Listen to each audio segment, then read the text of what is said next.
India మొత్తంలో అఖండ premier shows అన్ని కూడా క్యాన్సిల్ అయిపోయాయి భయ్యా.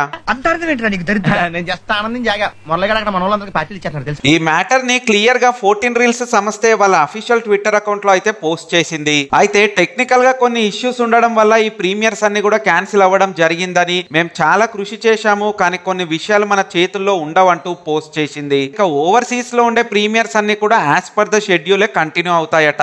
ఇటు తెలంగాణలో సీఎం రేవంత్ రెడ్డి గారు ఒక కండిషన్ మీద అయితే ప్రీమియర్స్ కి పర్మిషన్ ఇచ్చారు. అదేంటంటే ప్రీమియర్స్ కి పెట్టే 600 రూపీస్ టికెట్లు 20% సినీ కార్మికుల వెల్ఫేర్ అసోసియేషన్ కి వెళ్లాలంటూ ఆయన చెప్పారు. నిన్నటి నుంచి తెలంగాణలో బుకింగ్స్ ఓపెన్ అవ్వట్లేదని ఫ్యాన్స్ ఎంతగానో ఎదురు చూస్తున్నప్పుడు ఇలా పర్మిషన్ వచ్చిన తర్వాత కూడా 14 రీల్స్ వాళ్ళు ఇంత దెబ్బేస్తారని అనుకోలేదు భయ్యా. మరి నిజానికి కారణం టెక్నికల్ ఇష్యూయేనా లేదంటే ఏరోస్ ఇండియా కంపెనీ వాళ్ళు వేసిన కోర్టు కేసు వల్ల తెలీదు. 14 రీల్స్ వాళ్ళు చేసిన ట్వీట్ లో రేపటి రెగ్యులర్ రిలీజ్ గురించి అయితే ఎలాంటి అప్డేట్ కూడా లేదు.